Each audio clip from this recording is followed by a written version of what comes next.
But he was about 11,000 pounds. And his tusks grew downward like this. Now in the wild, they use their tusks to push trees down. They use it to protect themselves from a predator. We use this one to show it does have a nerve. It is a tooth, so that's where the nerve would be, okay? This darker part would be inside of the gum, inside of the mouth.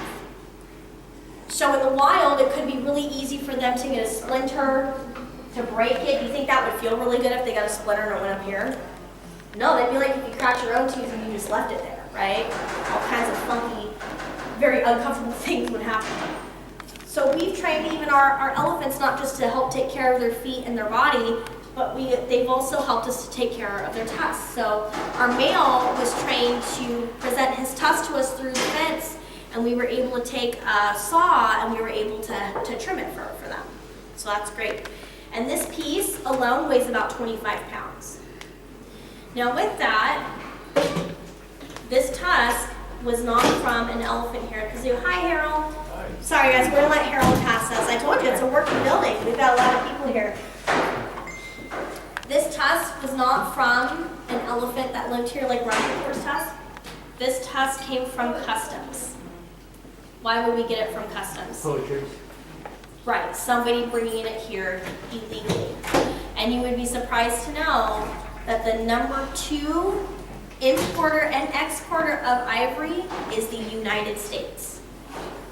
California and New York are the 2 biggest states that import and export ivory.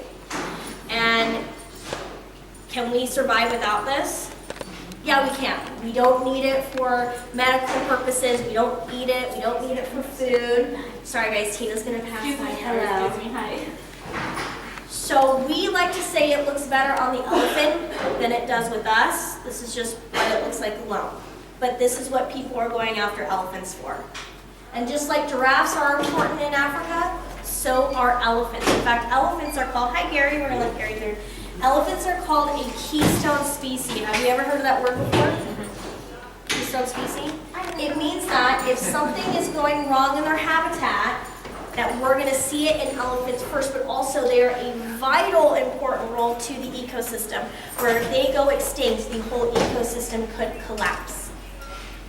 Elephants in Africa are responsible for 30% of trees grown there. So do you think they do the same job as giraffes? Yeah, they eat, they're gonna poop, it's gonna grow things. But here's the other question. If elephants went extinct, what would happen to the grassland? What would it turn into? Think about it. Forest. Would turn into a rainforest. Would those animals that survive in the grassland, would they be able to survive in the rainforest? Nope. They're not adapted for that. So they could go extinct too. Didn't like a certain species of elephant go extinct recently? Well, the mammoths were an elephant that did go extinct in the Ice Age. Are you talking about recently? Yeah. Not recently. Or Might be. rhino or something. That's the rhino. But the rhinos are important too. You're right. They actually have pretty much almost a similar. Hey, David. You're When right. they were building the pyramids, the mammoth was still here. So they also are responsible for creating watering holes for other species, for smaller ones. So if they went extinct, there may not be as many places to find a water source. And like we said with giraffes, when they die, they are food for any of those animals that come around. So these are things to think about too, especially when you guys are young, you are the voice for us now, that you need to be speaking up about this. And like I talked about before, when you guys are buying products, just make sure you're really careful. Do not buy anything that is ivory or that is presumed to be ivory, because 1, you can get in huge trouble for that. And 2, we don't want this to continue to circulate around, right? We don't want this to be a thing anymore. You guys set all the cool trends for us, so set this up as a trend to not have this anymore. Any questions about this stuff so far? Yes? Are you optimistic on printed ivory? On what? Printed ivory?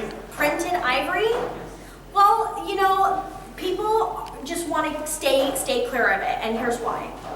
Nobody can tell what type of ivory it is or where it came from, And so when ivory used to be okay to have, people would say, oh, you could have it if it's a certain amount of years old, but there's no way you can tell. So some people could sell elephant ivory and say it's really old and make a lot of money off of it. So either way, we don't want to support any sort of ivory buying or trading whatsoever. And in fact, people don't have to use this anymore. They can use plastic now.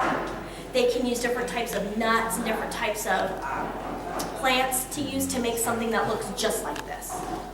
So we'd rather have them use that. And plus, plants can be recycled. This can't be recycled, right? No, it's a tooth like us. We can't recycle our own teeth to make things. So it would just die out.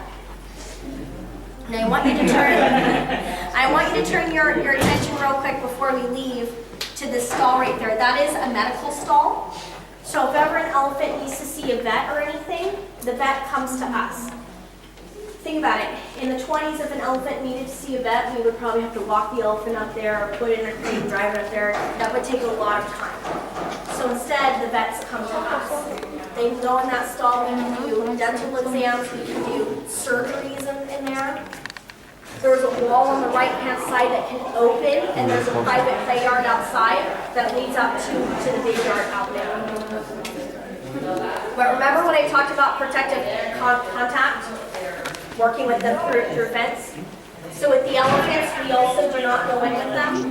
But if you see those doors right there, that taller door is for body parts like their side or their ear to go through, or their mouth and their tusk.